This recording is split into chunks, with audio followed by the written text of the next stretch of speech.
The rain drummed against my apartment window in downtown Seattle as I sat hunched over my laptop, reviewing quarterly reports for the marketing firm where I'd worked for the past 5 years. The city's perpetual gray November sky matched my mood perfectly. At 32, my life had settled into a predictable routine. Work, yoga class, Netflix, sleep, repeat. The silence in my one-bedroom apartment was broken only by the occasional siren from the street below and the hum of my aging refrigerator. When my phone buzzed at 9:47 p.m., I almost ignored it. The unknown number displayed a Chicago area code 312. I hesitated, my finger hovering over the decline button. Telemarketers didn't usually call this late, but these days, you never knew. Hello? I answered cautiously, my voice hoarse from a day of minimal conversation. Diana. The voice on the other end was soft, uncertain, but unmistakably familiar despite the years that had passed. My heart stopped for a moment. Sarah, I whispered, gripping the phone tighter. My sister's name felt foreign on my tongue after a decade of silence. Yeah, it's me. There was a long pause, filled with the weight of 10 years of unspoken words. I know this is unexpected. I wasn't sure you'd even have the same number. I stood up abruptly, nearly knocking over my coffee mug. The reports on my screen suddenly seemed insignificant. How did you get my number? My voice came out sharper than I intended, a reflexive defense mechanism kicking in. Mom gave it to me before she.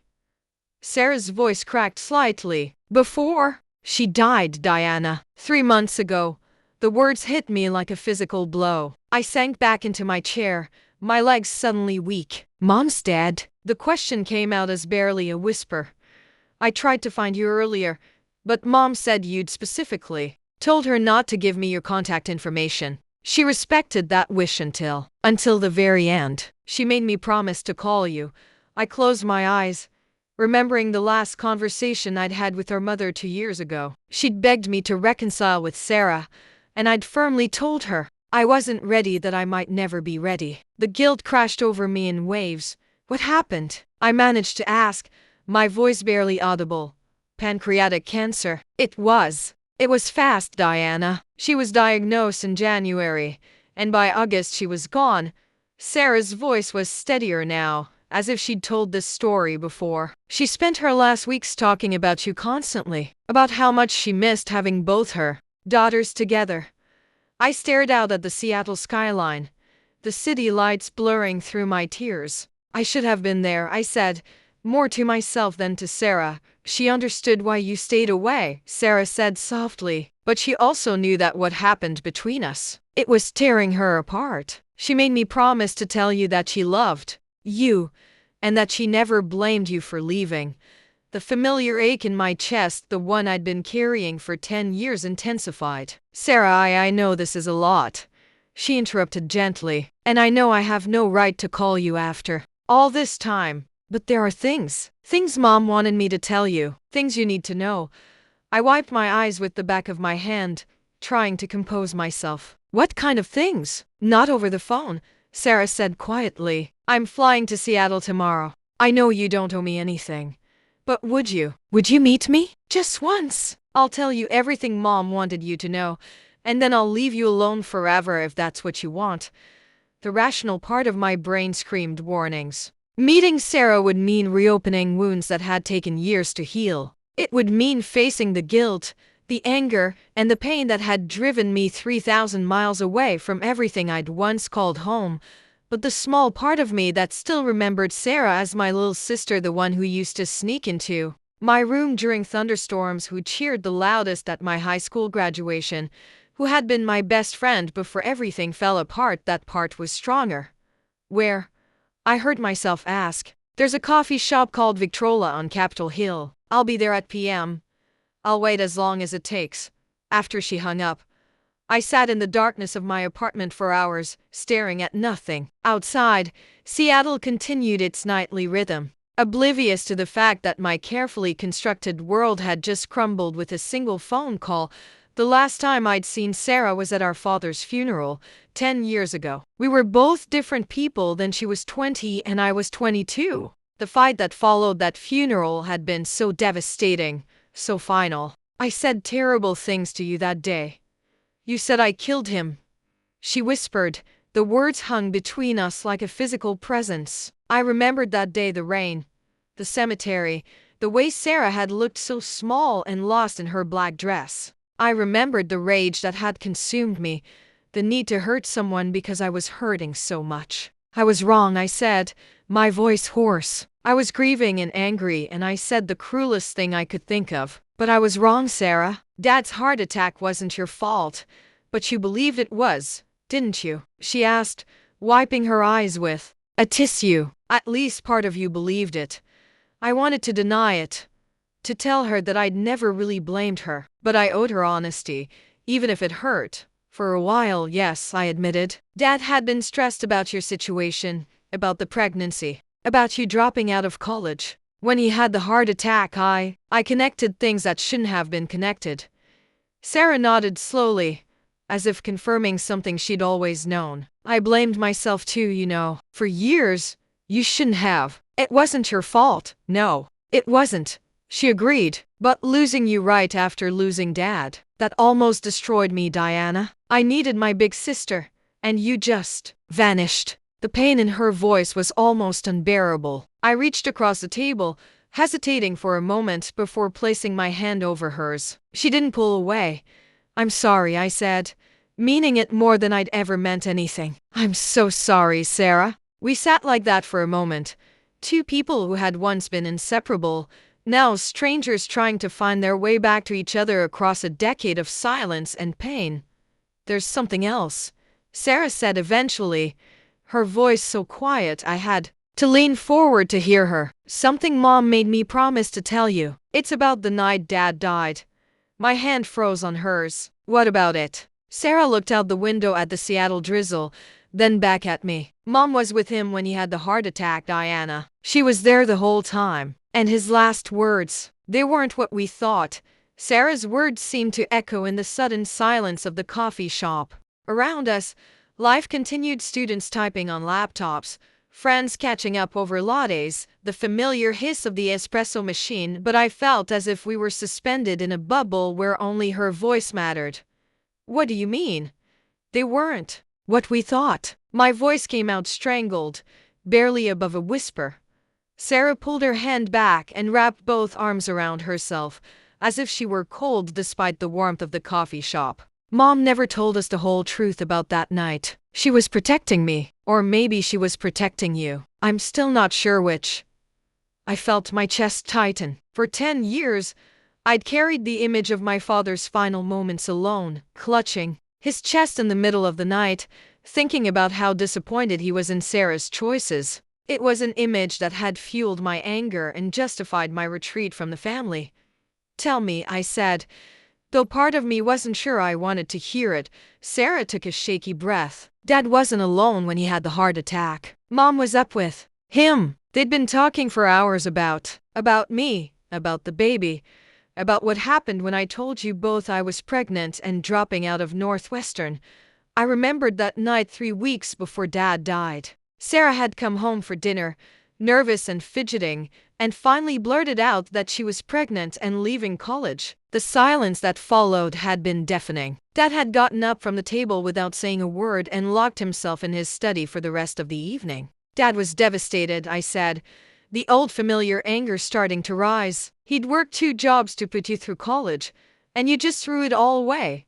I know, Sarah said quietly, and I know how it looked to everyone, to you especially. Your irresponsible little sister getting pregnant and ruining her future. But that's not the whole story, Diana. She pulled out her phone again, scrolling through photos until she found what she was looking for. It was a picture of a little girl, maybe 9 or 10 years old, with Sarah's green eyes and wild curls, standing in what looked like a school gymnasium, holding a trophy. This is Emma, Sarah said, her voice softening. My daughter. I stared at the photo, trying to process what I was seeing. But you said you were 4 months pregnant. I am. This is Emma, my first daughter, the baby I was pregnant with 10 Years ago, Sarah's voice was steady now, as if she'd rehearsed this moment. She's 10 years old, Diana. She's smart and funny, and she plays soccer better than I ever could. That we'd both walked away believing there was no coming back from it. Now she was coming to Seattle, carrying messages from our dead mother and secrets that apparently couldn't wait another day. As I finally headed to bed in the early morning hours, one thought kept echoing in my mind. After 10 years of silence, what could possibly be so important that it couldn't be said over the phone? I arrived at Victrola Coffee 15 minutes early, my hands trembling slightly as I ordered a large latte. The Capitol Hill neighborhood buzzed with its usual eclectic mix of students, artists, and tech workers, but I felt disconnected from it all, as if I were watching live through a thick pane of glass. I chose a table near the back, positioning myself where I could see the entrance. The Seattle drizzle had started again, coating the windows with a film that made the outside world look watercolor soft and dreamlike. I checked my phone obsessively. 1:45, 1:52, 1:58 exactly p.m. She walked in. 10 years had changed Sarah in ways that both surprised and didn't surprise me. Her once wild curly hair was now styled in a professional bob, darker than I remembered. She wore a navy blue coat that looked expensive, and carried herself with a confidence that the 20-year-old Sarah had been working toward but hadn't quite achieved. But her eyes, those same green eyes that had mirrored our mother's, those hadn't changed at all. They still held that mix of determination and vulnerability that I remembered from childhood. She spotted me immediately, and for a moment, we just stared at each other across the crowded coffee shop. The years seemed to collapse and expand simultaneously. This was my sister, the person who knew me better than anyone else in the world once upon a time. This was also a stranger whose life I knew nothing about. Sarah approached slowly, as if she were afraid I might bolt. "Diana," she said softly, not quite smiling. "You look good. Different, but good." I stood awkwardly, unsure whether to hug her or shake her hand or just remain at a safe distance. "You too," I managed. "You look successful." A brief smile crossed her face. "I suppose I am, in some ways." She sat down across from me, declining my offer to buy her coffee. "I'm actually not supposed to have caffeine right now." Before I could ask what she meant, she pulled out her phone and showed me the screen. It was a photo of an ultrasound, black and white and grainy, but unmistakable. "I'm 4 months pregnant," she said, watching my reaction carefully. The revelation hit me like a punch to the gut. My little sister was going to be a mother. I'd missed so much of her life: graduations, relationships, career milestones. And now this. "Congratulations," I said, though the word felt inadequate. That's wonderful, Sarah. Thank you."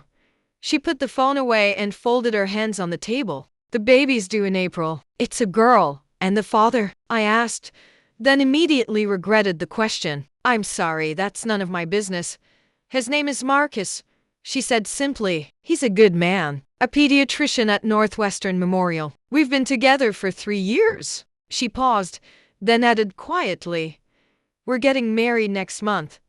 The information kept coming, each detail a reminder of how much life had happened without me in it. "That's great, Sarah. I'm happy for you." "Are you?" she asked, her green eyes searching my face. "Because you look like you're about to run." She wasn't wrong. Every instinct told me to leave, to protect myself from whatever pain this reunion might bring. But I forced myself to stay seated.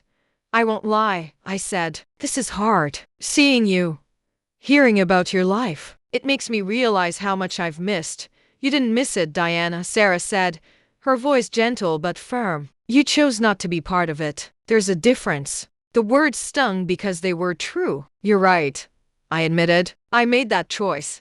Sarah leaned forward slightly. "Why? After all these years, I still don't understand why you left the way you did. Why you cut me out completely." The question I'd been dreading hung in the air between us. I took a long sip of my latte, buying time, but knowing I owed her an honest answer. "Because staying hurt too much," I said finally. "Because every time I looked at you, I was reminded of the worst day of my life. Because I blamed myself.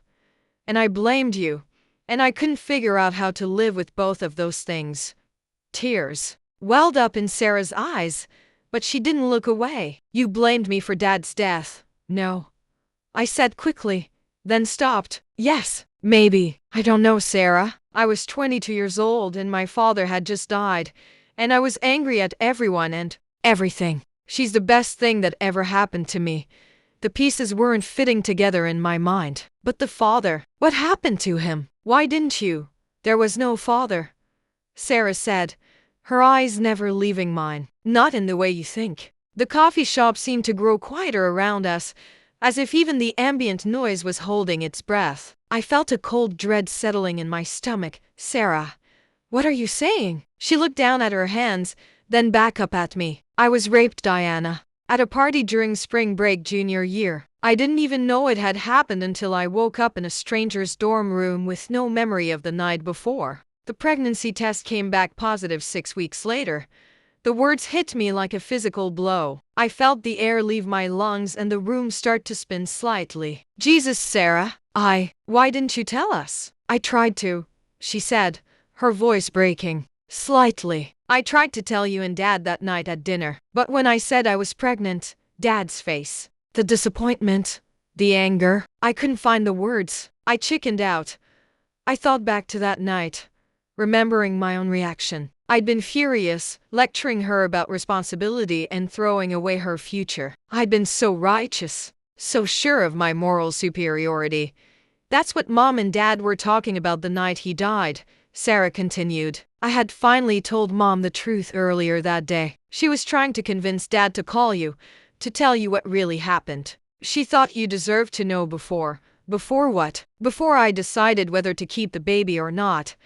Sarah wiped tears from her cheeks. I was terrified, Diana. I was 20 years old, traumatized, and everyone thought I was just some irresponsible college girl who'd gotten knocked up. The only person who knew the truth was Mom, and she was trying to get Dad to help her figure out how to tell you.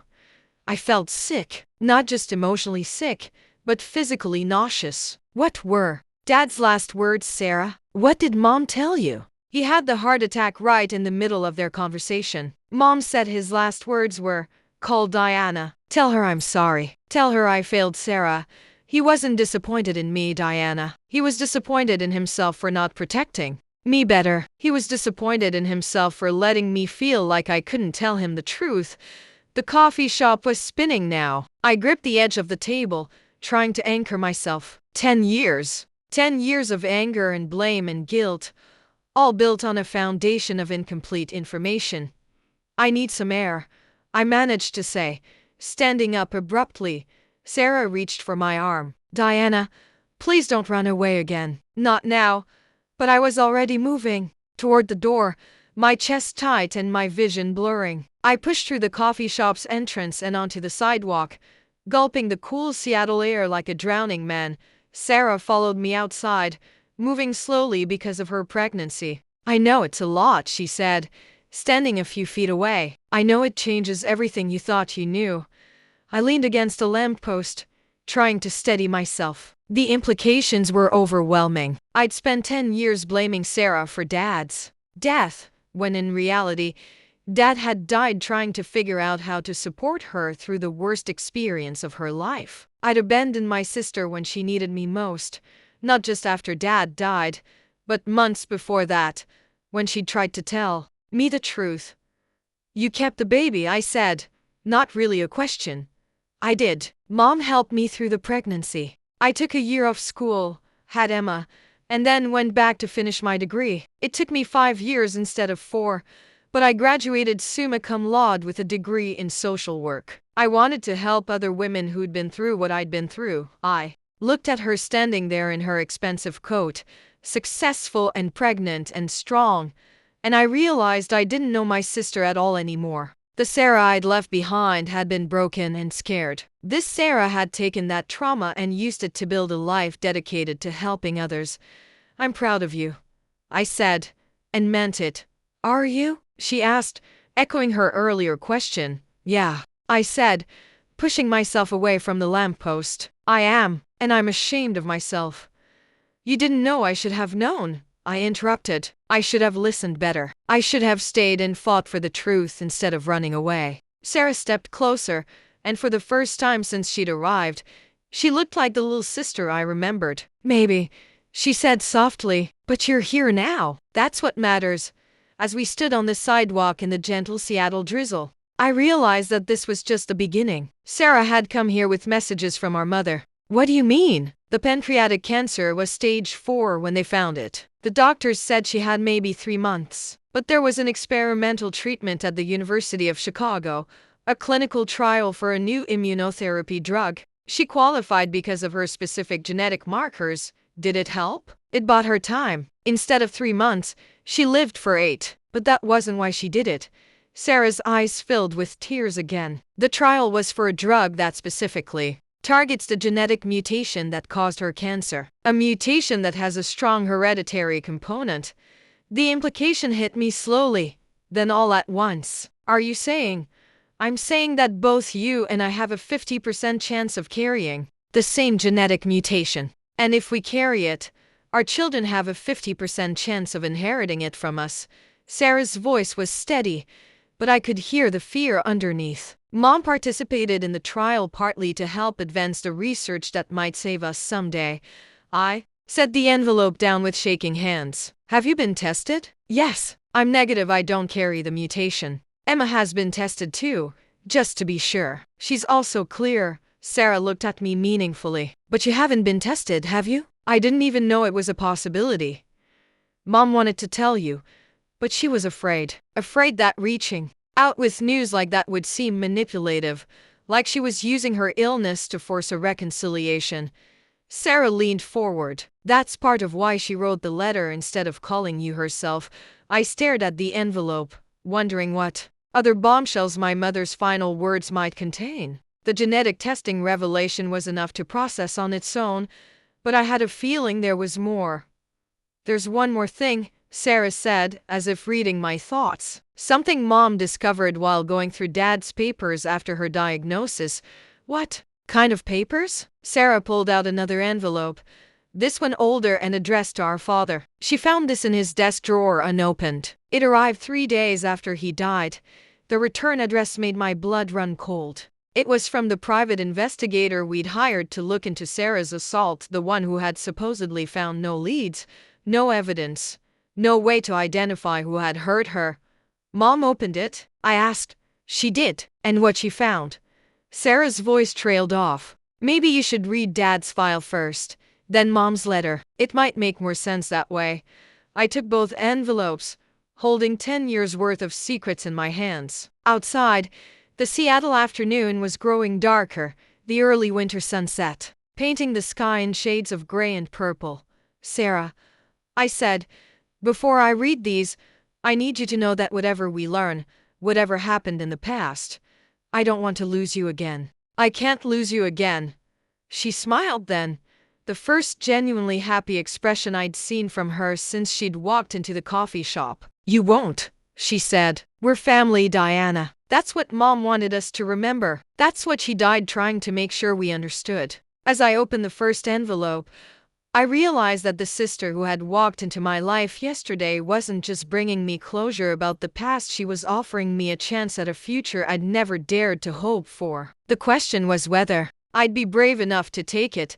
The private investigator's report was dated 3 days after my father's funeral, written on the letterhead of Mackenzie and Associates Private Investigation Services. My hands shook as I unfolded the pages.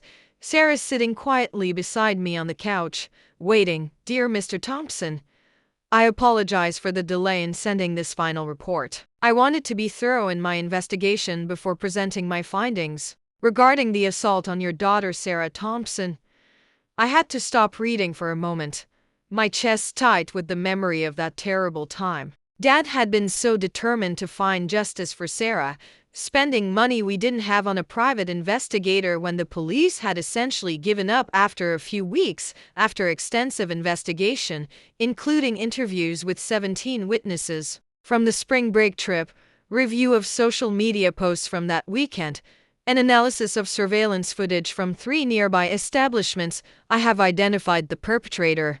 The words blurred on the page. I read the sentence again, certain I'd misunderstood.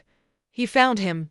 I whispered to Sarah. The investigator found who hurt you. Sarah nodded grimly. Keep reading.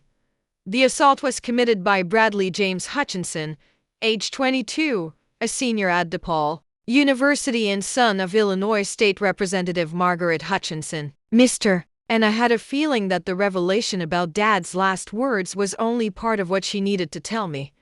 What else? I asked. What else did Mom want you to tell me? Sarah glanced around at the people walking by, then back at me. Not here, she said. Can we go somewhere more private? There's more, Diana. Much more.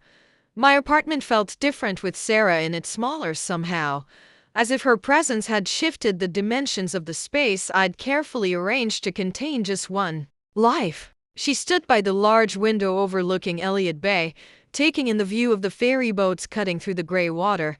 This is beautiful, she said, her breath fogging the glass slightly. I can see why you chose Seattle. It was far enough away, I said honestly, setting 2 cups of tea on the coffee table. 3,000 miles felt like the minimum safe distance at the time. Sarah turned from the window and settled carefully into my armchair, one hand resting protectively on her growing belly. From me, you mean? From everything, I corrected. From the memories, the guilt, the feeling that I'd failed as a daughter and a sister. Seattle felt like a place where I could start over. And did you start over? I considered the question as I sat across from her on my couch. Had I started over? Or had I simply been treading water for a decade? My life in Seattle was comfortable, but hollow. A good job, a few casual friendships, relationships that never lasted more than a few months because I couldn't let anyone get too close. I built a new life, I said finally. I'm not sure that's the same thing as starting over. Sarah nodded as if she understood. Mom worried about that, about whether you were actually living or just existing. The mention of our mother brought us back to why Sarah was here. I leaned forward, ready to hear whatever other revelations she'd come to share. Before you tell me the rest, I said, I need to ask you something. Emma, my niece, does she know about me? Sarah's expression grew complicated. She knows she has an aunt who lives far away. She's asked about you over the years, especially when she sees other kids with aunts who are part of their lives. I've told her that sometimes adults have disagreements that keep families apart. What kind of disagreements does she think we had? Nothing specific. I've tried to keep it age appropriate. Sarah paused. But she's getting older, asking harder questions. One of the reasons I finally decided to call you is that I want her to know her aunt before. Before what? Sarah's hand moved to her belly again, and I noticed she'd been doing that throughout our conversation, a protective gesture that seemed almost unconscious. This pregnancy has been difficult, she said quietly. I'm what they call geriatric. Pregnancy 30 is apparently ancient in pregnancy terms. There have been complications. The doctors say both the baby and I will be fine, but there's a higher risk of things going wrong. A chill ran through me. What kind of complications? Gestational diabetes, high blood pressure, some issues with the placenta. I'm on modified bed rest starting next month. She managed a weak smile. Marcus has been amazing, but it's made me think a lot about family, about what Emma would have if something happened to me. The thought of losing Sarah now, just as I was getting her back, was unbearable. Nothing's going to happen to you, I said firmly. Probably not, she agreed. But becoming a mother changes how you think about risk, about legacy. It's part of why I finally made this call. I understood. She wasn't just reconnecting with me for her own sake. She was thinking about her daughters, about the family connections they deserve to have. Tell me about the rest of it, I said. What else did Mom want me to know? Sarah reached into her purse and pulled out an envelope, thick and yellowed with age. My name was written on it in our mother's familiar handwriting. She wrote this 2 years ago, right after your last conversation with her. She gave it to me with instructions to give it to you only if something happened to her. Sarah held the envelope out to me. She made me promise not to read it, so I don't know what it says. My hands trembled as I took the envelope. It was sealed, and I could feel that there were several pages inside. The weight of it seemed disproportionate to its actual mass, heavy with whatever final words my mother had wanted to share with me. Should I read it now? I asked, That's up to you. But there's something else. Something that's not in the letter. Sarah took a deep breath. Mom didn't just die of cancer, Diana. She died in a clinical trial. I looked up from the envelope. Hutchinson has a documented history of similar assaults at 3 other universities, though charges were dropped in each case due to lack of evidence or witness intimidation. I have obtained photographic evidence of Mr. Hutchinson's presence at the party in question, testimony from 2 witnesses who saw him leave the party with your daughter, and security footage showing him entering the dormitory where the assault took place. My hands were shaking so violently now that I could barely hold the pages. Jesus Christ, Sarah. He had evidence. He had witnesses. There's more, Sarah said quietly. However, I must inform you that pursuing this case will be extremely difficult. Mr. Hutchinson's mother has significant political connections, and the family has a history of using their influence to make problems disappear. 2 of my previous witnesses have already been contacted by the Hutchinson family's legal team and have withdrawn their statements. Additionally, I have received a direct threat from Margaret Hutchinson's chief of staff, indicating that my investigation has been deemed harassment and that continued pursuit of this matter could result in the loss of my investigator's license. I looked up at Sarah, horrified. They threatened him? Political families protect their own, Sarah said bitterly, especially when their son is a serial rapist. I am prepared to turn over all evidence to you, but I must strongly advise you that pursuing justice through legal channels may result in significant retaliation against your family. The Hutchinson family has the resources and connections to make your lives very difficult. I leave this decision in your hands. The evidence is solid, but the cost of using it may be higher than you're prepared to pay. My deepest sympathies for your recent loss and my sincere apologies that this report comes at such a difficult time. Respectfully, James Mackenzie, licensed private investigator, set the report down, feeling nauseated. Dad never saw this, no. And by the time Mom found it, 2 years ago, it was too late to do anything about it. She tried to contact the investigator, but Mackenzie and Associates had gone out of business. She tried to look up the witnesses, but they'd all moved on with their lives. She even tried to research what happened to Bradley Hutchinson, and he's a successful lawyer now. Works for a white shoe firm in Chicago, married to a federal judge's daughter, lives in a mansion in Lincoln Park. Never faced any consequences for what he did to me or to the other women. The injustice of it was overwhelming. All these years, I thought there simply wasn't enough evidence to pursue Sarah's case. The truth was that there had been plenty of evidence, it was just being suppressed by people with more power than our family had. This is why you became a social worker, I said, understanding flooding through me. To help women who can't fight back against powerful men. Partly, yes. But also because I learned something important from all of this. Sometimes the system fails, and when it does, people need someone in their corner who won't give up. Sarah pulled out her phone and showed me a website. This is the organization I work for now, Chicago Women's Advocacy Center. We provide legal support, counseling, and safe housing for sexual assault survivors. I read the website description, noting that Sarah was listed as the Director of Victim Services. You've done incredible work, Sarah. I've tried to turn something horrible into something meaningful. She took the phone back. But finding out about that report, learning that we might have had justice if not for political corruption, it was hard, Diana. Really hard. I could only imagine. For years, Sarah had lived with the assumption that her attacker had simply gotten away with it due to lack of evidence. Learning that evidence had existed but been suppressed by powerful people had to have reopened old wounds. Is that what Mom wanted to tell me? About the report? That's part of it. But she also wanted you to understand something else about Dad's death. Something the report made clear. Sarah pointed to the date on the investigator's letter. This arrived March 15th. Dad died March 12th. I calculated quickly. 3 days. 3 days before he would have learned that your sister's rapist had been identified and that powerful people were covering it up. 3 days before he would have had to decide whether to fight a battle that could destroy our family financially and politically. The implications were staggering. If Dad had lived to see this report, what would he have done? Would he have fought for justice despite the risks? Would the stress of that decision have killed him anyway? Or would he have chosen to protect his family from retaliation, living with the knowledge that his daughter's attacker was walking free? Mom spent 2 years thinking about what Dad would have wanted, Sarah continued. She thought about whether to tell you, whether to pursue it herself, whether to let sleeping dogs lie. In the end, she decided that you had a right to know the whole truth, even if it was too late to act on it.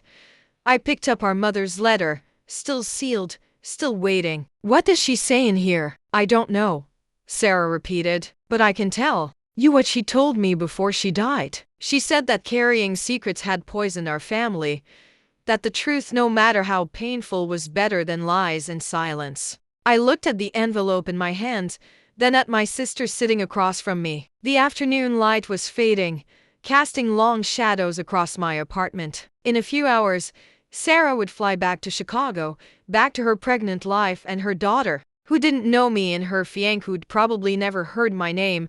Will you stay while I read it? I asked. Of course. I opened the envelope carefully, unfolding 3 pages of our mother's handwriting. Her script had gotten shakier toward the end, I noticed, probably from the chemotherapy. But her words were clear and direct, written in the straightforward way she'd always spoken to us as children when something important needed to be said. My dearest Diana, if you're reading this letter, then I'm gone and Sarah has finally found the courage to call you. I hope you haven't been too hard on her for waiting. I asked her to wait until after I was gone because I was afraid that if you came back while I was dying, you'd be coming back for the wrong reasons. I need you to know that I never blamed you for leaving. You were grieving and angry, and you made the only choice you felt you could make at the time. I understood that. What I couldn't understand was why you stayed away after the grief should have faded, why you couldn't find your way back to your sister. Now I know. You stayed away because you thought you knew the whole story, and the story you thought you knew made reconciliation impossible. But you didn't know the whole story, Diana. None of us did. I'm writing this letter to give you the missing pieces, but also to tell you something else. Your father's last words weren't about regret or disappointment. They were about love. He died trying to figure out how to protect both of his daughters, Sarah from the trauma she'd experienced, and you from the guilt you'd been carrying. He knew you blamed yourself for not protecting your sister. He knew you blamed yourself for not seeing the signs, for not being the kind of sister who could have prevented what happened to her. The night he died, we talked about how to tell you that you couldn't have known, couldn't have protected her from something that happened 3,000 miles away while she was supposed to be safe on a college trip. Your father died loving both of his daughters desperately and wishing he could fix everything that had gone wrong. His last words weren't a judgment, Diana. They were a father's wish that he could have done better by his family. I had to stop reading, tears blurring the words. Sarah moved from her chair to sit beside me on the couch, not speaking but offering her presence. I know about the investigator's report now. I know that there was evidence, that there might have been justice if your father had lived to pursue it. I've thought long and hard about whether to tell you this, because I know it will make you angry in new ways, but I've decided that anger might be better than the guilt you've been carrying. At least anger can be productive. Guilt just eats you alive from the inside. I want you to be angry, Diana. I want you to be furious at the systems that failed your sister, at the powerful people who protected a predator, at the injustice of it all. But I don't want you to be angry at Sarah anymore. And I don't want you to be angry at yourself. You didn't fail your sister. The system failed her. You didn't cause your father's death. Stress and genetics and bad luck caused your father's death. You didn't destroy this family. Secrets and misunderstandings and too much pain happening too fast destroyed this family. But families can be rebuilt, Diana. I've seen it happen. It takes courage and forgiveness and a willingness to start over. But it can be done. Sarah has become a remarkable woman. She turned her trauma into purpose, her pain into a mission to help others. She's going to be married soon to a good man who loves her and Emma unconditionally. She's having another baby or niece or nephew, and she wants that child to know their aunt. Emma asks about you sometimes. She's smart and curious, and she's figured out that there's an ant-shaped hole in her family. Sarah has done her best to explain why you live far away, But Emma deserves to know her aunt. More than that, she deserves to have her aunt know her. I'm not asking you to come home, Diana. Seattle is your home now, and I understand that. But I am asking you to let your family back into your life. Not the family we were 10 years ago, that family is gone forever. But the family we could be now, with all our scars and all our hard-won wisdom. There's one more thing I need to tell you. Something I probably should have said years ago. You've always been my careful child, the one who thought everything through, who tried to do the right thing even when it was hard. Sarah was my wild child, the one who leaped before she looked, who felt everything so intensely. I was proud of both of you for different reasons, but I worry that you've spent these 10 years being careful about the wrong things. You've been careful to protect yourself from more pain, but you've also been careful to avoid more love. That's not the kind of careful I want for you. Be careful with your sister's heart. She's offering it to you again despite everything that's happened. Be careful with your niece's heart. Children love without reservation and deserve that same love in return. But don't be so careful about protecting yourself that you missed a chance to have a family again. I love you, my careful girl. I always have, I always will. Mommy folded the letter carefully, my vision blurred with tears. Sarah's hand found mine, and we sat in silence for a long moment as the Seattle skyline darkened outside my window. She was right, I said finally, about the anger being better than the guilt. Are you angry? Sarah asked. Furious, I admitted. At the system, at that piece of shit who hurt you, at the politicians who protected him. But not at you. Not anymore. And not at yourself? I thought about that. Was I still angry at myself? For leaving, yes. For staying away so long, definitely. But for not protecting Sarah from something I couldn't have known about or prevented. That anger was finally starting to fade. I'm working on it, I said. Sarah squeezed my hand. That's all anyone can do. As night fell over Seattle, we talked about the practical things. When Sarah would go back to Chicago, when I might come visit, how to explain to Emma that her aunt was finally ready to be part of her life. But underneath the logistics, something more important was happening. We were becoming sisters again. Not the sisters we'd been before everything fell apart, but new sisters, older and wiser and more careful with each other's hearts. It would take time. I knew 10 years of silence couldn't be erased in one afternoon. But for the first time since I'd left Chicago, I could imagine a future that included my family. Not the perfect family we'd once been, but the imperfect, healing family we might become. 2 weeks later, I was on a plane to Chicago for the first time in a decade. The city sprawled below me as we descended, all familiar angles and unexpected changes. The skyline had grown taller, shinier, but the lake still stretched endlessly to the east. And the grid of streets still made sense in the way that only your hometown's geography ever truly makes sense. Sarah had invited me for Thanksgiving, a gesture that felt both monumental and perfectly natural. Emma's been asking about you nonstop. Since I told her you were ready to meet her, she'd said during one of our daily phone calls that had become routine since Seattle. Marcus thinks she's driving him crazy with questions about and Diana. The nervousness hit me as the plane touched down at O'Hare. I was about to meet my 10-year-old niece, who had grown up with only the vaguest notion that I existed. How do you explain a decade of absence to a child? How do you justify missing all the birthdays, school plays, soccer games, bedtime stories? Sarah was waiting for me at baggage claim, noticeably more pregnant than she'd been 2 weeks ago, standing next to a tall man with kind eyes and a warm smile who could only be Marcus. But it was the girl beside them who made my breath catch. Emma was unmistakably Sarah's daughter, the same wild curls, the same green eyes, the same spirit that seemed to radiate energy even when she was standing still. She was taller than I'd expected, already showing signs of the teenager she'd become in a few years. She wore a Chicago Fire soccer jersey and held a small handmade sign that read "and Diana" in rainbow markers. Diana, Sarah called out, waving me over. We're over here. As I approached with my suitcase, Emma studied me with the frank curiosity that only children possess. She tilted her head slightly, as if comparing me to some mental image she'd constructed. You look like Mom.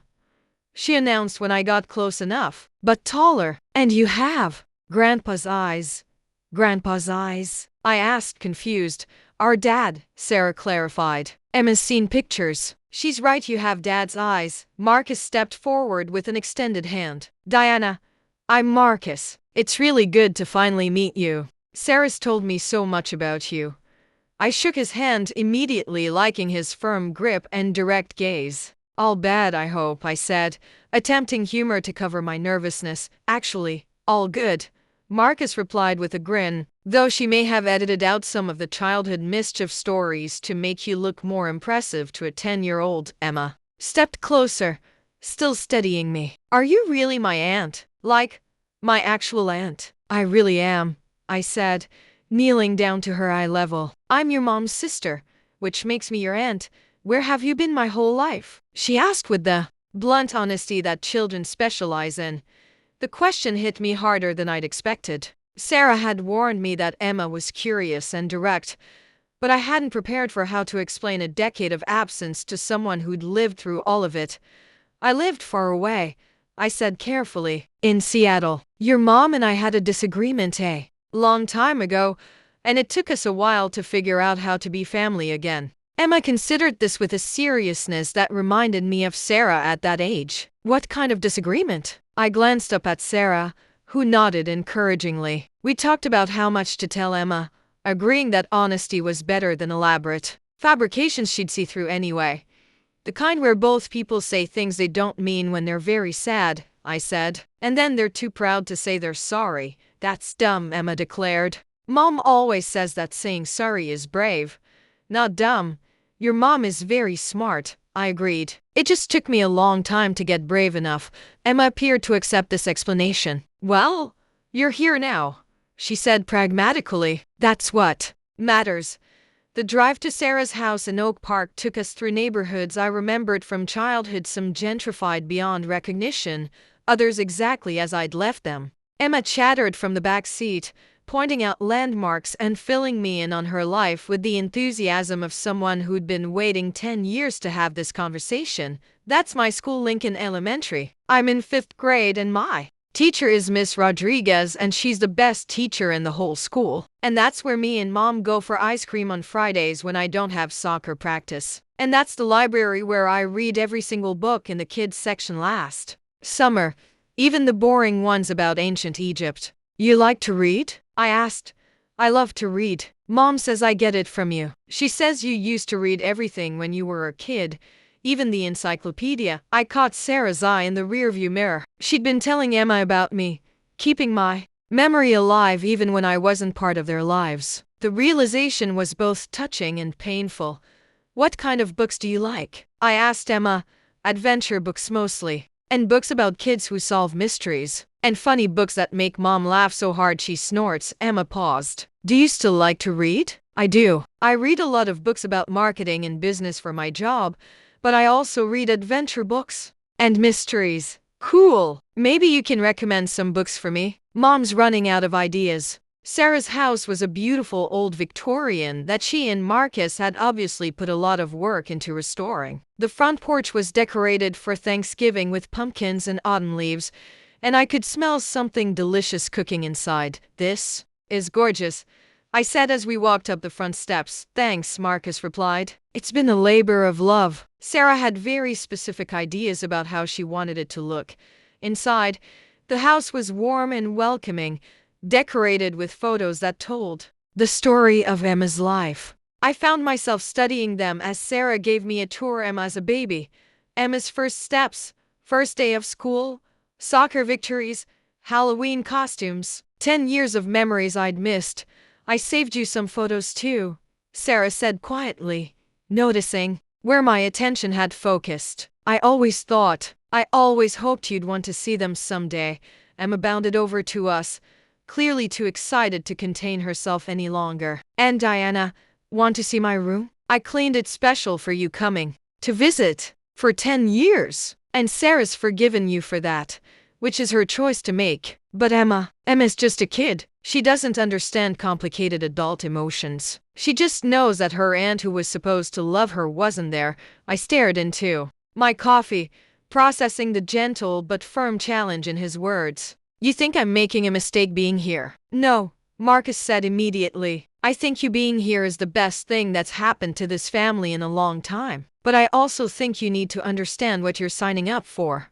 Which is, Emma's going to love you completely and immediately, because that's how kids love. She's going to trust you to be there for soccer games and school plays and birthday parties. She's going to call you when she's upset about friend drama or when she needs help with homework. She's going to expect you to be her aunt, not just in name but in every way that matters. The responsibility of it was overwhelming. I'd been thinking about this reunion in terms of my relationship with Sarah, but Marcus was right. Emma was the wild card. She was the one who hadn't chosen to have an absent aunt, who had just been living with the consequences of adult decisions she couldn't control. And Sarah? I asked. Sarah's tougher than she looks, but she's also more fragile than she lets on. This pregnancy has been hard on her, physically and emotionally. The last thing she needs is uncertainty about whether her sister is really back in her life or just passing through. Through the window, I watched Sarah laugh at something Emma had written on her homework sheet. Even tired and pregnant,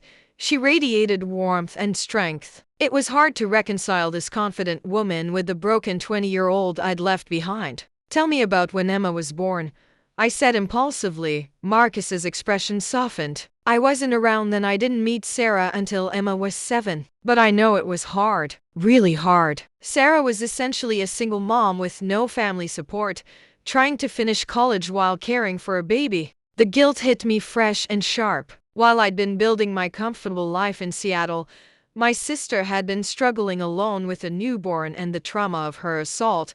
She never asked for help, Marcus continued. Even when I met her and we started getting serious, she was fiercely independent. It took her a long time to let me into Emma's life, to trust that I wasn't going to leave. But she didn't leave. No, I didn't leave, and I won't. But Emma's been abandoned by enough father figures that she's cautious about trusting new people in her life. The fact that she's opened up to you so quickly, that's special, Diana. Don't take it lightly.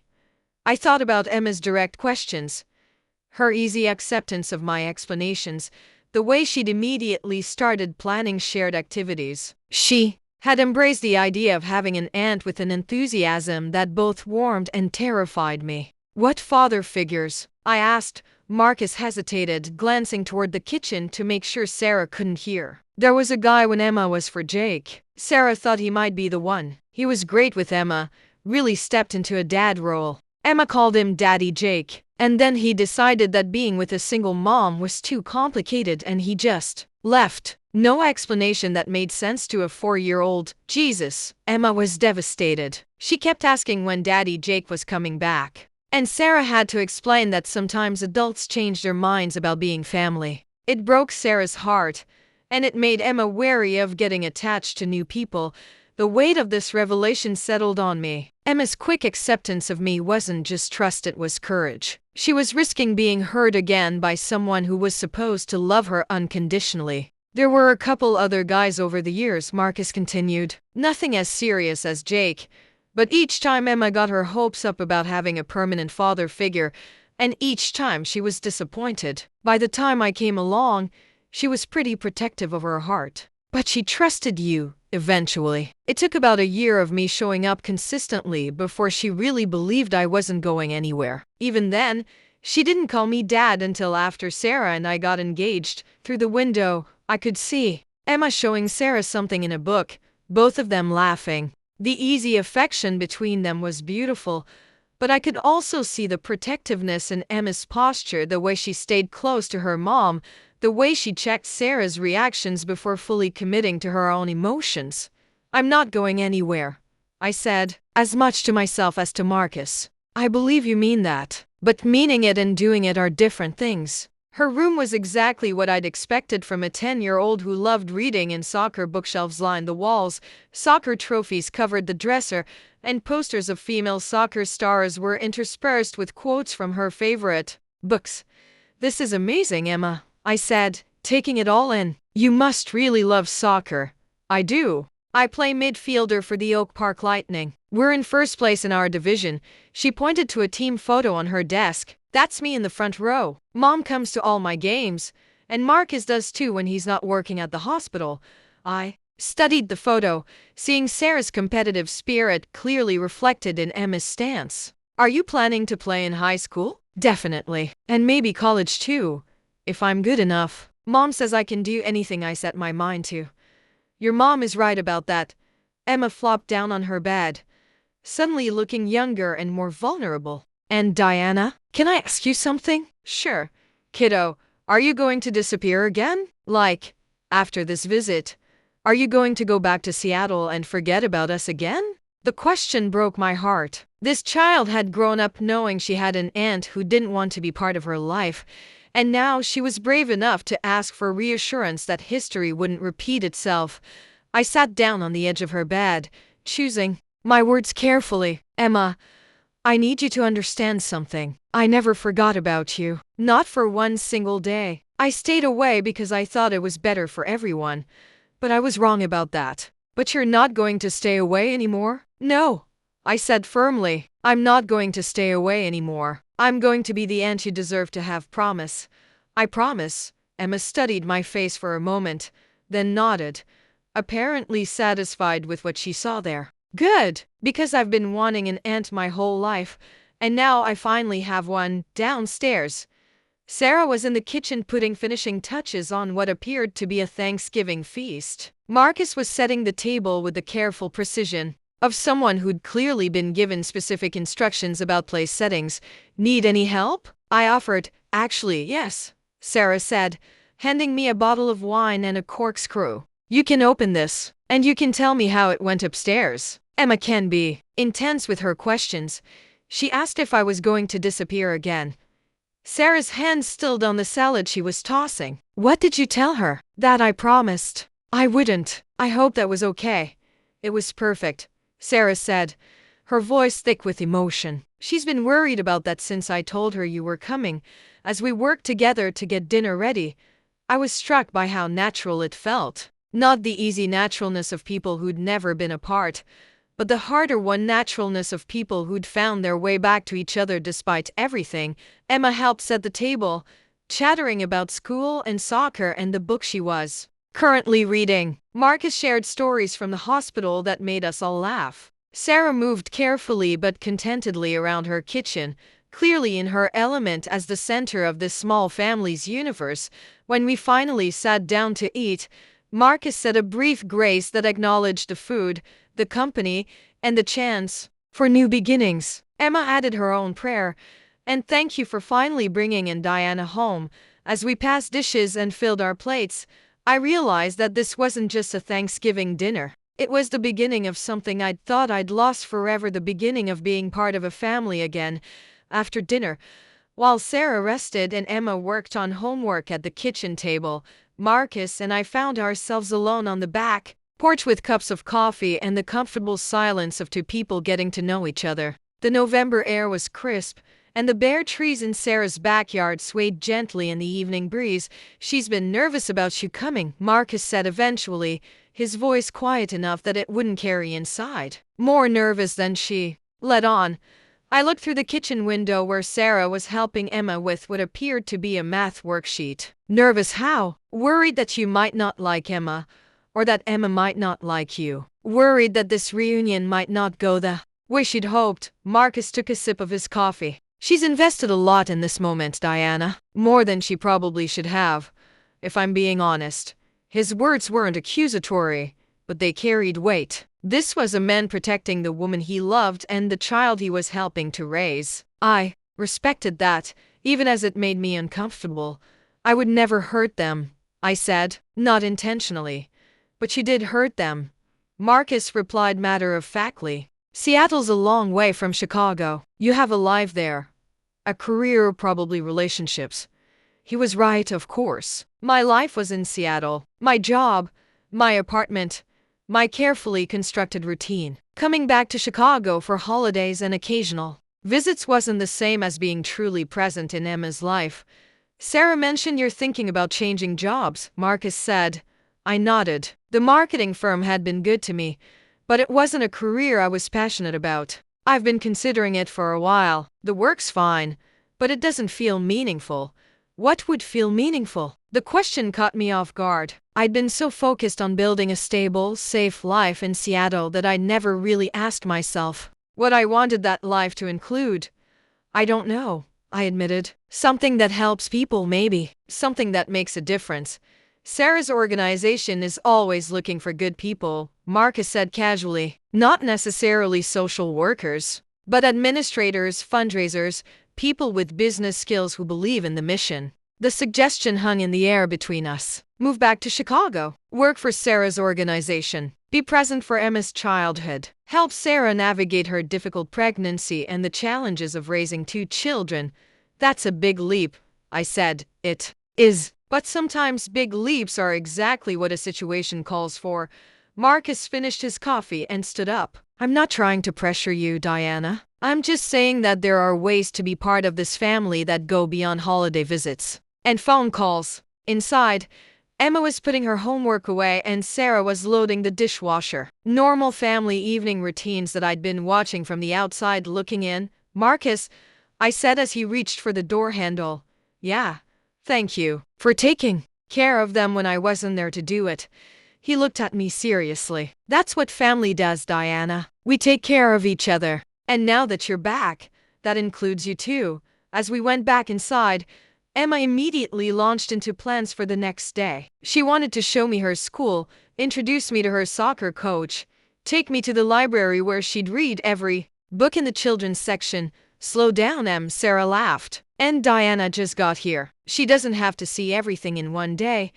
But I want her to see everything. Emma protested. I want her to see my whole life. Her enthusiasm was infectious, but it also reinforced Marcus's point about the magnitude of what I was taking on. Emma didn't just want an aunt, she wanted a fully integrated family member, someone who understood and participated in all the details of her world. As the evening wound down and it came time for Emma's bedtime, she hugged me goodnight with the fierce affection of a child who'd been waiting her whole life for this moment. Sweet dreams, kiddo, I said, surprised by how natural the endearment felt. Will you still be here when I wake up? She asked, and I could hear the vulnerability beneath the question. I'll be here, I promised. I'm not going anywhere until Sunday. And then you'll come back soon? Very soon, I assured her. After Emma went to bed, the 3 adults settled in the living room. Sarah curled up on the couch with her feet up, following doctor's orders to rest as much as possible. Marcus sat beside her, one hand resting protectively on her belly. How are you feeling about everything? Sarah asked me. It's been a lot, I know. It's been perfect, I said honestly. Emma is incredible, Sarah. You've done an amazing job raising her. We've done an amazing job, she corrected, glancing at Marcus with a smile. The correction was telling. This wasn't just Sarah and Emma anymore, it was a family of 3, soon to be 4. Marcus wasn't just Sarah's boyfriend or even just her fiancé. He was Emma's dad in every way that mattered, and soon he'd be the father of Sarah's 2nd child. I've been thinking about what you said, I told them, about there being ways to be more involved than just visits and phone calls. Sarah and Marcus exchanged a look. What kind of thinking? Sarah asked carefully. The kind where I consider making some big changes. Moving back to Chicago, maybe. Finding work that feels more meaningful than quarterly marketing reports.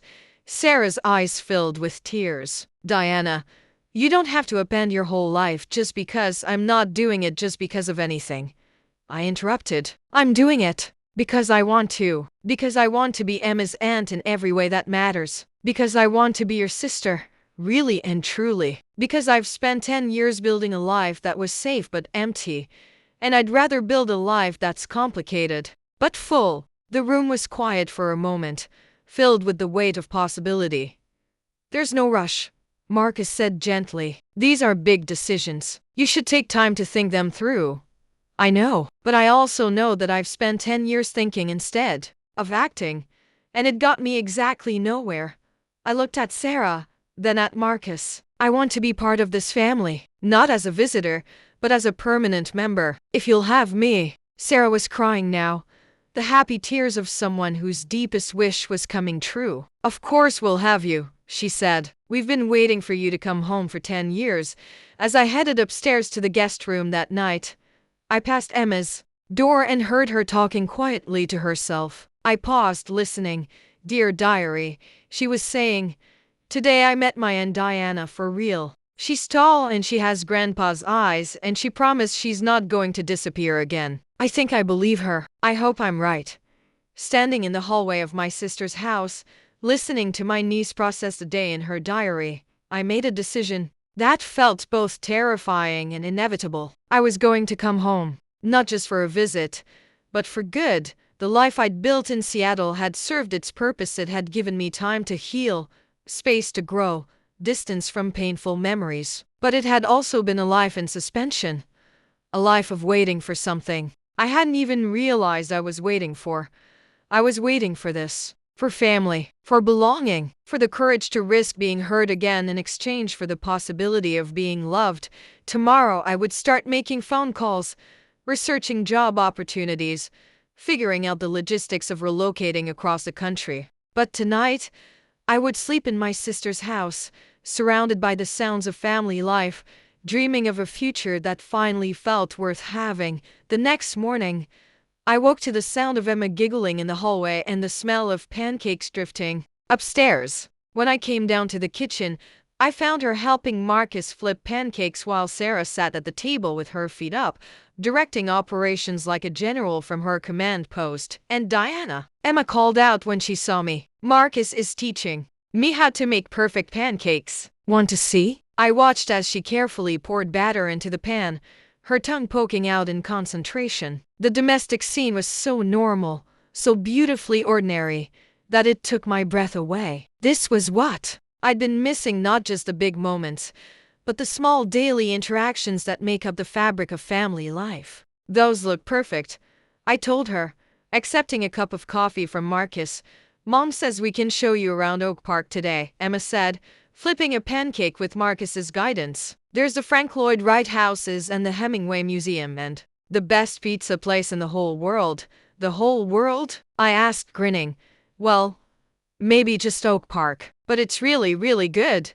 Over breakfast, we talked about the day's plans. Emma had mapped out an ambitious tour that would cover her entire neighborhood, but Sarah gently suggested we pace ourselves. "Remember, Em, I can't walk as much as usual right now," she said, rubbing her belly. "And Diana might want to see some things at a slower pace." "Actually," I said, "I was hoping we could talk about something else today too. About the possibility of me moving back to Chicago."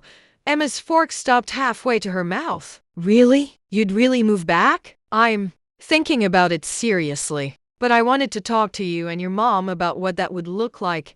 "It would look amazing," Emma declared. "You could come to my soccer games and help me with my science projects, and we could go to the movies and slow down, sweetie." Sarah laughed. Let Aunt Diana finish. I looked around the table at these three people who had somehow become the center of my world in less than 24 hours. "I've been thinking about what Marcus said yesterday, about being part of a family, meaning more than just visits. And the truth is, I've been unhappy in Seattle for a while now. Not just since you called, Sarah, but for years." "Unhappy how?" Sarah asked gently. "Lonely, I guess. Disconnected. I have a good job and a nice apartment, and I go through the motions of having a life.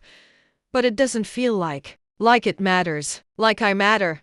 Emma reached across the table and patted my hand with the seriousness of a 10-year-old offering comfort. "You matter to us," she said simply. The gesture was so unexpected and so sweet that I had to clear my throat before I could respond. "Thank you, kiddo. That means everything to me."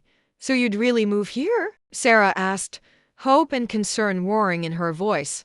"I'd really move here. I've been researching jobs online since I woke up this morning."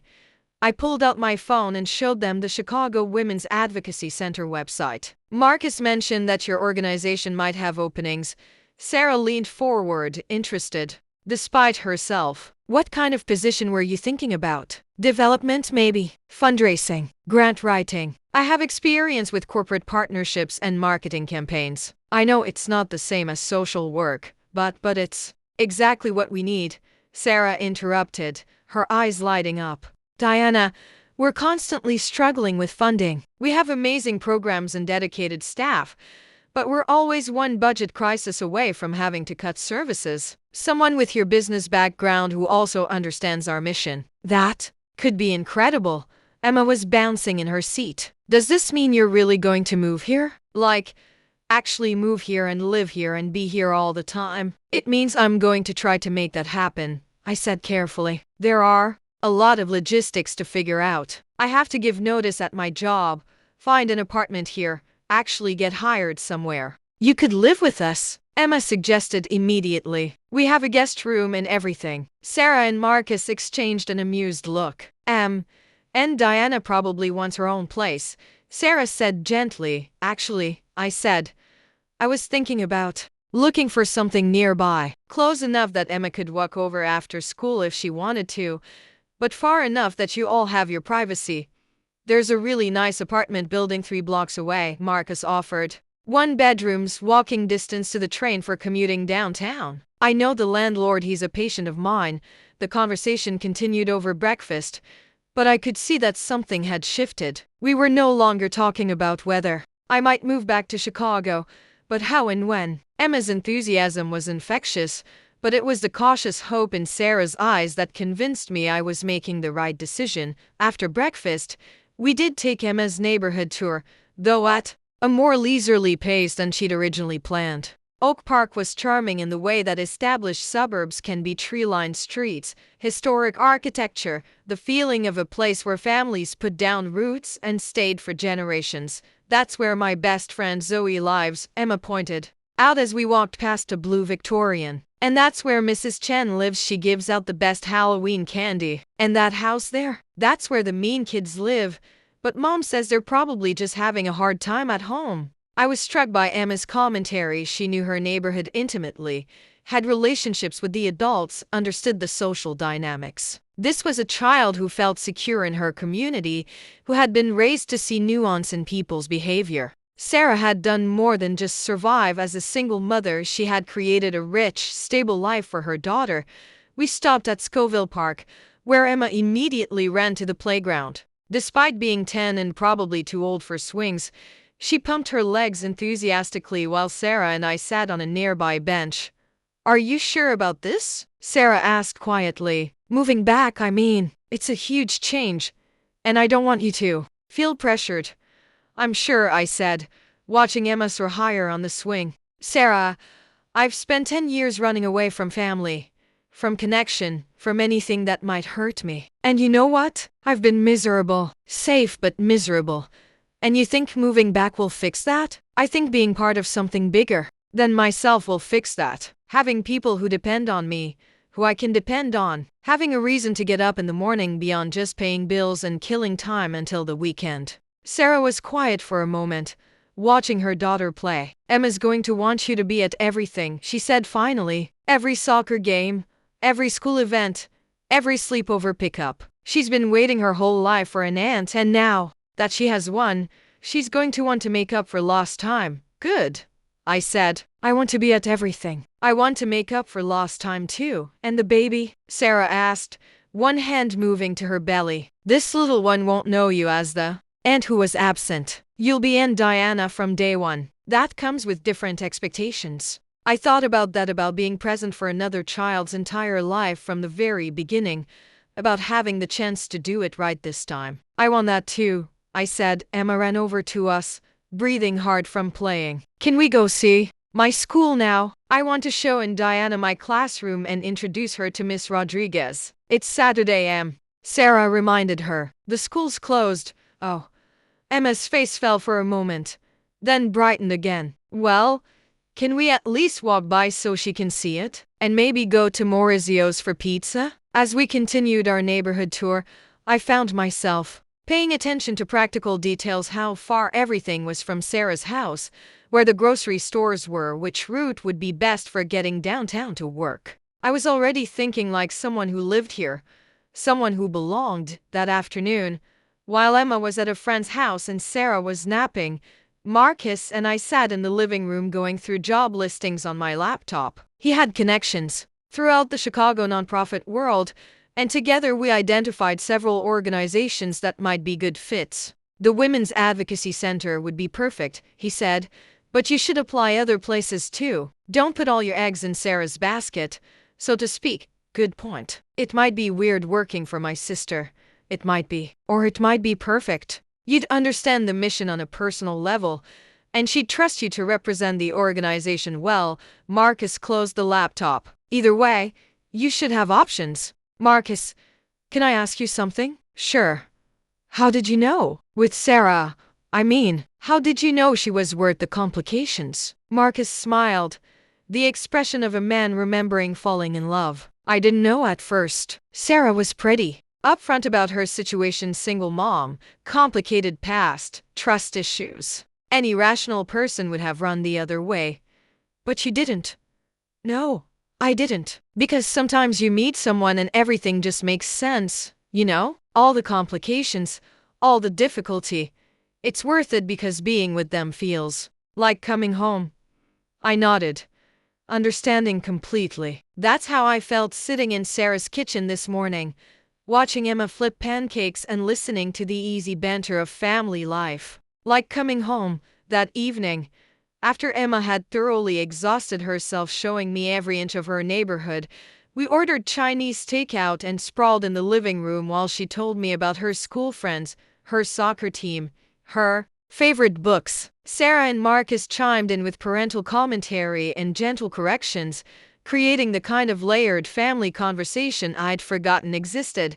And Diana, Emma said as we were cleaning up dinner, "Will you read me a bedtime story tonight?" It was such a simple request, but it hit me like a physical blow. How many bedtime stories had I missed? How many nights had Emma gone to bed wondering why her aunt didn't care enough to be there? I would love to, I said, my voice slightly hoarse. An hour later, I found myself sitting on the edge of Emma's bed with a worn copy of Charlotte's Web in my hands. She was already in pajamas, her wild curls tamed into 2 braids, looking younger and more vulnerable than she had all day. "This is my favorite book," she told me as I opened to the bookmark. "Mom's read it to me probably 100 times, but I never get tired of it." As I began reading about Wilbur and Charlotte, I was struck by the intimacy of the moment. This was what mothers and aunts and family members did. They showed up for the small daily moments that created security and love. They read bedtime stories and made pancakes and attended soccer games, not because any individual moment was earth-shattering, but because the accumulation of moments created a foundation of belonging. "And Diana," Emma said sleepily as I closed the book. "Yeah, kiddo, I'm really glad you came back." "Me too," I said, leaning down to kiss her forehead. "Me too." As I turned off her light and headed downstairs, I found Sarah and Marcus cuddled together on the couch, Sarah's head on his shoulder, both of them looking tired but content. "How did it go?" Sarah asked. "Perfect," I said, settling into the armchair. "She's an amazing kid, Sarah. You should be incredibly proud." "We are," Marcus said, his arm tightening around Sarah. "Every day, I have something to tell you both," I said, pulling out my phone. "I spent some time online today looking at apartments, and I found one I want to see. It's in that building Marcus mentioned, available December 1st. Sarah sat up straighter. "Really? You're really doing this?" "I'm really doing this. I called my boss this afternoon and gave my notice. 2 weeks, starting Monday." The room was quiet for a moment as the reality of my decision settled over all of us. "That's fast," Marcus said gently. "I know, but I've spent 10 years being careful and cautious and overthinking everything. For once in my life, I want to make a decision with my heart instead of my head." But as advocates, host workplace education sessions about sexual assault prevention, get their employees volunteering at events. "That's brilliant," Sarah said, her eyes lighting up with the same enthusiasm I'd seen when she talked about her work. "We've been so focused on individual donors that we've barely tapped into the corporate community." As we talked through the details, I was struck by how natural it felt to work with my sister. We'd always been good at building on each other's ideas, even as children, and that dynamic translated seamlessly to professional collaboration. "And Diana," Emma called from the dining table, "I'm stuck on this math problem. I went over to help her, looking at the long division worksheet with numbers that seemed needlessly complicated for a fifth grader.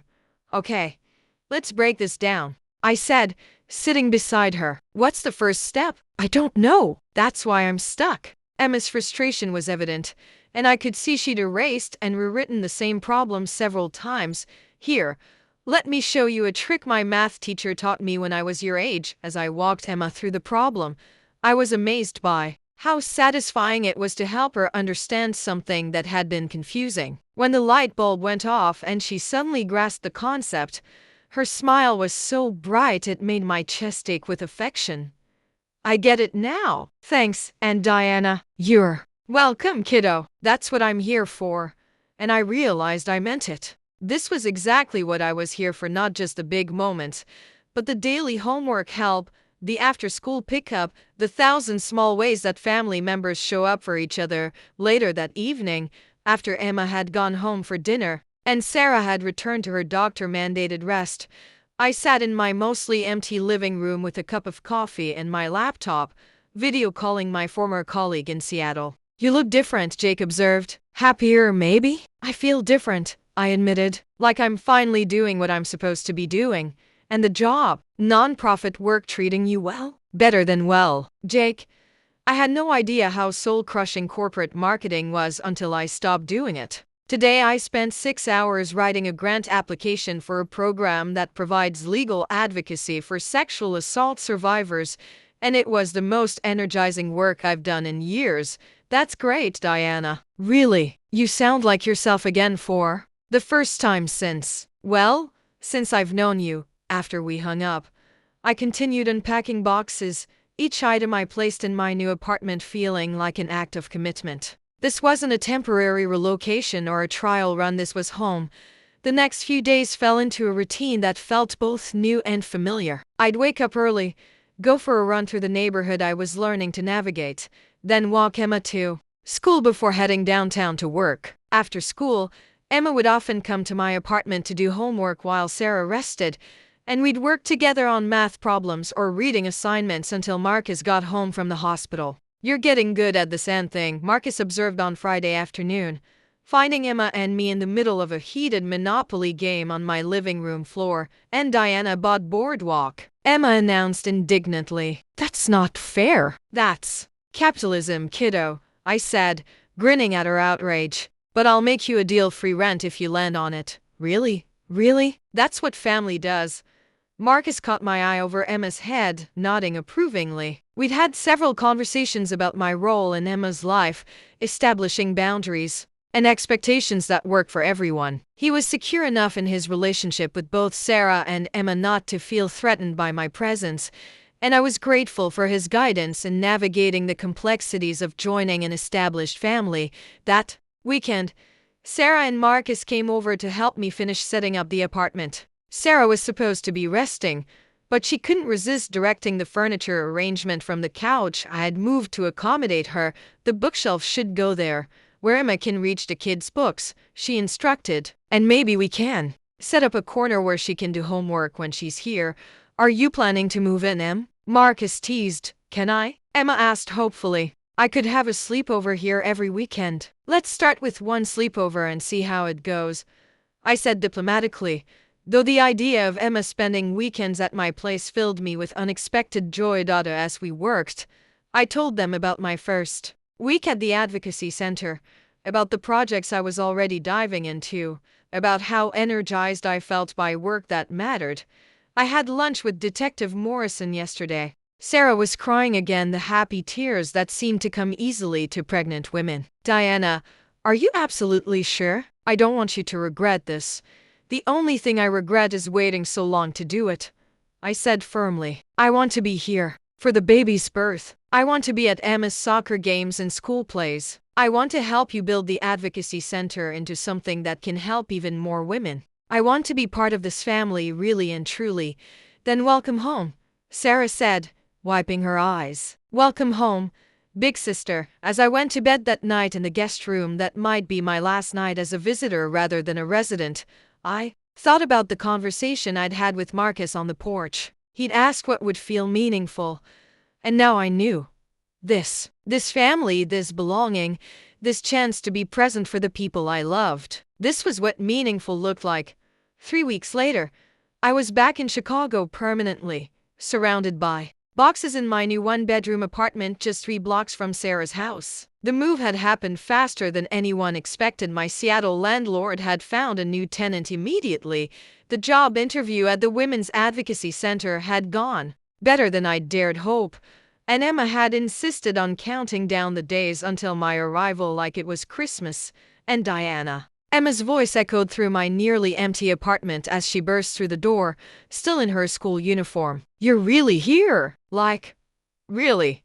Really here? "I'm really here," I confirmed, catching her in a hug. "Want to help me unpack?" Behind her, Sarah entered more slowly, moving carefully in her 7th month of pregnancy. She'd grown noticeably larger in the 3 weeks since Thanksgiving, and the doctor had put her on modified bed rest, which meant Marcus or I were handling most of Emma's after-school transportation. "How was your first day?" Sarah asked, settling gratefully into the one chair I'd assembled so far. "Good. Overwhelming, but good. I'd started work at the Advocacy Center that morning, thrown immediately into grant applications and donor meetings." "Your team is incredible, Sarah. I had no idea how much work you all do with such limited resources. That's why we need you," she said with a tired smile. Fresh eyes, business perspective, someone who knows how to talk to corporate donors without scaring them away with too much reality. Emma was already exploring my boxes, reading labels with interest. "Books? Kitchen stuff? More books? And, Diana, do you own anything besides books?" "A few things," I laughed. "But books are important. Maybe we can set up some bookshelves this weekend, and you can help me organize them." "Can I?" "Really?" Emma's enthusiasm for books rivaled her enthusiasm for soccer, which was saying something. "Of course. I might even have some books you haven't read yet." As the afternoon progressed, we made decent progress unpacking. Emma proved to be an enthusiastic if distractible helper, while Sarah provided commentary and direction from her chair. The apartment was small but had good light and hardwood floors, and for the first time in years, I was decorating a space that felt like home rather than just a place to sleep. "Emma, why don't you go wash your hands and start your homework?" Sarah suggested as we finished setting up the kitchen. "And Diana and I need to talk about grown-up things for a few minutes." Emma made a face but complied, settling at my small dining table with her math worksheet. Once she was absorbed in her work, Sarah's expression grew more serious. "How are you really doing with all this?" she asked quietly. "I know 3 weeks isn't much time to completely uproot your life." I considered the question as I arranged books on my partially assembled shelves. Was I having second thoughts? Moments of panic about the magnitude of what I'd done? "Honestly, I feel more like myself than I have in years," I said. "Walking Emma to school this morning, sitting in on the staff meeting, having a place that's 5 minutes away from your house. It all feels right in a way that nothing in Seattle ever did, even the job. It's not exactly the corporate marketing world you're used to, especially the job. Do you know how good it feels to write grant applications for programs that actually help people instead of marketing campaigns for products no one really needs?" Sarah smiled, looking relieved. "Good, because we really do need you. The funding landscape is getting more competitive every year, and having someone who understands both the business side and the mission." "Speaking of which," I said, "I had an idea today. What if we organized a corporate partnership program? Get local businesses involved, not just as donors," I said, referring to one of the police officers who worked closely with the center. She mentioned that there's been progress on some cold cases recently, including some from about 10 years ago. Sarah looked up sharply. "What kind of progress?" "DNA evidence, mostly. Advances in technology. New databases." I hesitated, then decided to push forward. I asked her about your case specifically. The room went quiet. Emma was absorbed in organizing my DVD collection, but Sarah and Marcus were both staring at me. "Diana," Sarah said quietly, "you don't need to. I know I don't need to. But I want to." "Sarah, what happened to you was a crime, and the fact that the perpetrator never faced consequences because of political corruption. That's not justice. It was 10 years ago, Sarah said, but I could hear the conflict in her voice. The statute of limitations for sexual assault in Illinois is 10 years, I said. We're right at the deadline. If there's new evidence, if there's a chance. Sarah's hand moved protectively to her belly. Diana, I can't deal with this right now. I'm about to have a baby. Emma needs stability. I can't go through a trial or media attention I know. I said quickly. I know it's not the right time. I'm not suggesting you do anything. I wanted you to know that if you ever change your mind, the door might not be completely closed. Marcus moved to sit beside Sarah on the couch, taking her hand. It's your choice, he said simply. Whatever you decide, we'll support you. Emma looked up from the DVDs. What are you guys talking about? What door? Sarah and I exchanged a look. We'd agreed to be age-appropriate but honest with Emma about difficult topics, but this felt like uncharted territory. Sometimes when bad things happen to people, they have the choice to pursue justice through the courts, Sarah said carefully. And Diana was just letting me know about some options I might have. Bad things like what happened when I was born. Emma asked with the directness that continued to astound me. Yes, Sarah said simply. Like that, Emma considered this for a moment, then returned to organizing DVDs. Well, I think anyone who hurts people should get in trouble for it, she declared. But you don't have to do anything that makes you scared, Mom. The wisdom and compassion in her statement left all three adults speechless for a moment. You're right, Em, Sarah said finally. I don't have to do anything that makes me scared. And right now, what I want to focus on is getting ready for your little sister to be born. As the afternoon continued, we successfully transformed my apartment into something that felt like home. Emma had claimed a corner for homework and sleepovers. Sarah had arranged my kitchen to her satisfaction, and Marcus had helped me mount my TV and set up my computer, but the conversation about justice and choices lingered in the air, unresolved but not uncomfortable. I'd planted a seed, given Sarah information she could use or ignore as she chose. For now, that was enough. That evening, as Emma helped me make dinner in my new kitchen, she asked me quietly, "And Diana, are you happy you moved back?" "Happier than I've been in 10 years, I said honestly. "Good," she said, stirring the pasta with serious concentration. "Because I don't want you to ever leave again." "I won't," I promised. "This is home now, Em. You're stuck with me." She grinned at that, the wide smile that lit up her whole face. "Good. I like being stuck with you." As we sat down to eat dinner together, my first meal in my new apartment, with my niece at my table, I realized that this was what happiness felt like. Not the fleeting satisfaction of achieving a goal or buying something new, but the deep contentment of belonging somewhere, of being needed and loved and part of something bigger than yourself. I was home. Finally, truly home. 2 months later, I was awakened at 3:47 a.m. by my phone buzzing insistently on the nightstand. Marcus's name flashed on the screen, and I knew immediately what the call meant.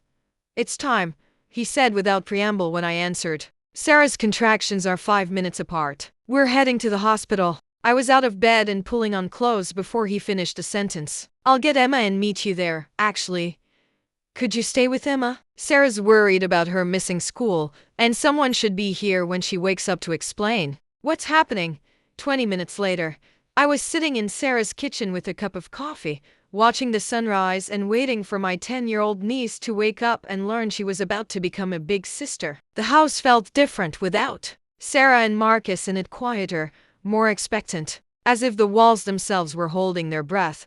Emma appeared in the doorway at 7:15, hair wild from sleep, still in her pajamas. "And Diana, what are you doing here? Where's Mom?" "Come sit with me, kiddo," I said, patting the chair beside me. "Your mom and Marcus are at the hospital. The baby decided it was time to be born." Emma's eyes went wide. "Right now? She's being born right now?" "Probably," I said. "These things take time. But yes, you're going to have a little sister very soon." Emma launched herself at me, wrapping her arms around my neck in a fierce hug. "I can't believe it. I'm going to be a big sister today." "You are. How does that feel?" "Scary," she said honestly. but good scary. Like Christmas morning scary.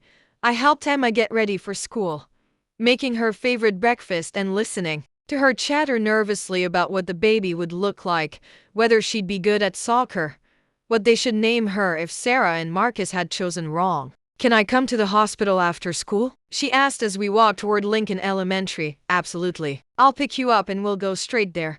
Will the baby be here by then? I hope so, Em. I really hope so. The school day passed slowly. I tried to focus on work, but found myself checking my phone constantly for updates from Marcus. Around noon, I got a text. Still in labor. Sarah's doing great. Could be a few more hours. I picked Emma up promptly at 3:15, finding her practically vibrating with excitement and nervous energy. Any news? She asked, climbing into my car. Still waiting, I said. But that's normal. Some babies take their time making their entrance into the world.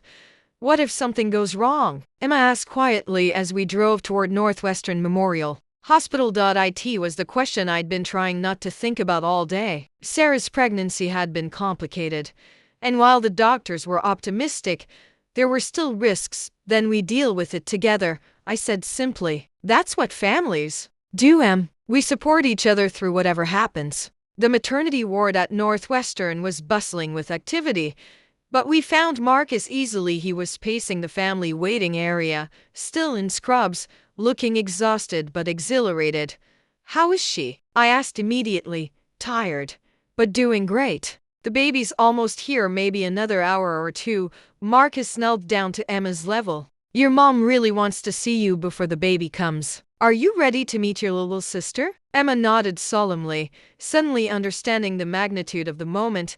We were allowed into Sarah's room in small groups. Emma went first, and I watched through the doorway as she approached a hospital bed where Sarah lay, looking tired but radiant despite hours of labor.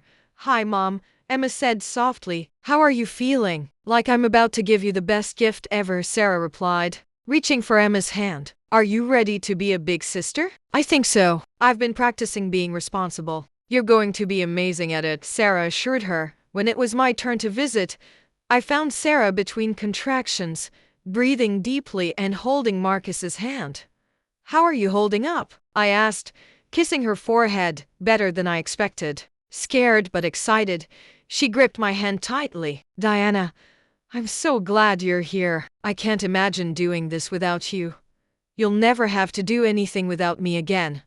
I promised. That's what big sisters are for. At 6:43 p.m., Lily Rose Martinez was born, weighing 6 pounds 11 ounces, with a lusty cry that could be heard down the hallway. When Marcus came out to get us, his face was streaked with tears and his smile was so wide it looked like it might split his face in half. She's perfect, he said simply. Absolutely perfect. Emma practically bounced down the hallway, and when we entered the room to find Sarah holding a tiny, red-faced baby, Emma stopped short in wonder. She's so small, she whispered. You were even smaller when you were born, Sarah said softly. Come meet your sister. As Emma approached the bed, the baby opened her eyes dark blue like all newborns, but alert and seemingly focused on her big sister's face. Hi, Lily, Emma said in the gentle voice she used with small children. I'm Emma. I'm your big sister, and I'm going to take really good care of you. The baby made a small sound, as if she were responding, and Emma's face lit up with joy. Did you hear that? She knows me already. When it was my turn to hold Lily, I was struck by how natural it felt. How right. This tiny person who shared my DNA, who would grow up knowing me as Diana from her very first day, who would never have to wonder why her aunt wasn't around. Hello, little one, I whispered, looking down at her perfect face. I'm your Aunt Diana. I've been waiting to meet you for months, as if she understood. Lily wrapped her tiny fingers around my thumb, holding on with surprising strength. She likes you, Emma observed from her perch on the edge of the hospital bed. I like her too, I said, my voice thick with emotion I hadn't expected.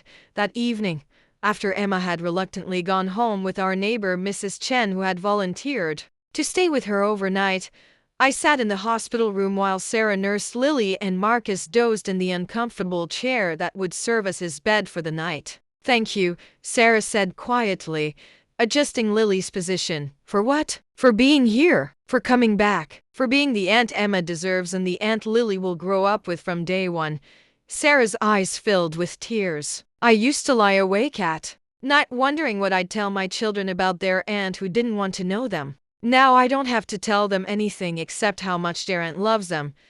I do love them, I said simply. I love them and I love you and I love this crazy, complicated, wonderful family we've built together, even though it's not the family we started with, especially because it's not the family we started with. We chose this, Sarah. We chose to forgive each other and find our way back to each other and create something new. That makes it even more precious. Later that night, as I drove home through the quiet Chicago streets, I thought about the journey that had brought me to this moment. 6 months ago, I'd been living a safe, empty life in Seattle, convinced that staying away from family was the price I had to pay for protecting myself from pain.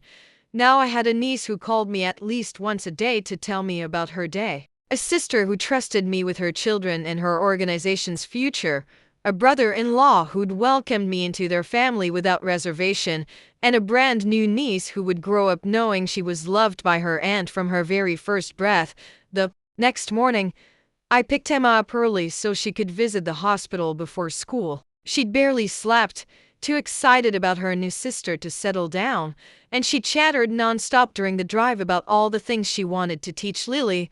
I'm going to teach her how to ride a bike and how to read and how to play soccer, she announced, and I'm going to protect her from bullies and help her with her homework and make sure she knows she's lucky to have the best mom in the world. That sounds like an excellent big sister plan, I agreed. And Diana, do you think Lily will like me? The vulnerability in the question caught me off guard. Emma, that baby is going to absolutely adore you. You're going to be her hero, her role model, her best friend. Trust me on this. At the hospital, Emma was even more confident with Lily than she'd been the night before, helping Marcus change a diaper and reading her a story from a book she'd brought from home. See, Lily? This is Charlotte's Web. It's going to be your favorite book too, just like it's mine and Diana's. As I watched Emma with her sister, I was struck by the realization that this family wasn't just healing from past wounds. It was actively creating new joy, new love,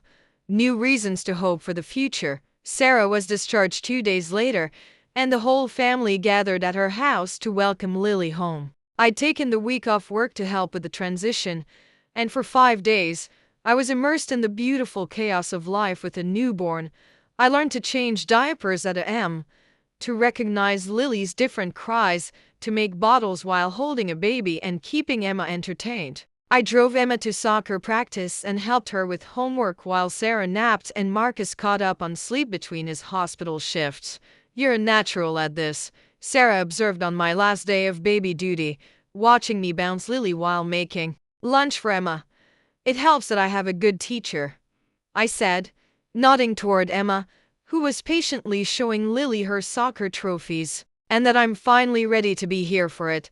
That evening, as we sat in Sarah's living room, Emma doing homework at the coffee table, Sarah nursing Lily in the armchair, Marcus reading medical journals on the couch, and me working on a grant application on my laptop, I was struck by how perfectly ordinary and extraordinarily wonderful it all was. This was what I'd been missing all those years in Seattle. Not constant excitement or drama, but the daily rhythm of family life. The homework help and diaper changes and shared meals and bedtime stories that create the foundation of love and security. And Diana, Emma said, looking up from her math worksheet. Yeah, kiddo, I'm really glad that phone call made you come home. Me too, Em. Me too. As Lily fell asleep in Sarah's arms and Emma finished her homework and Marcus kissed his wife goodnight before heading to his own early bedtime, I realized that this was more than just coming home. This was coming alive. For 10 years, I'd been existing but not truly living. Now, surrounded by the people who knew me best and loved me anyway, I was finally, fully alive. The story that had started with an unexpected phone call and painful revelations had become something beautiful, a story of forgiveness, of second chances, of families that can be broken and rebuilt stronger than before. And as I walked the 3 blocks to my own apartment, where Emma's homework supplies waited on my dining table and pictures of my family covered my refrigerator, I knew that this was just the beginning of the story I really wanted to tell, the story of being home.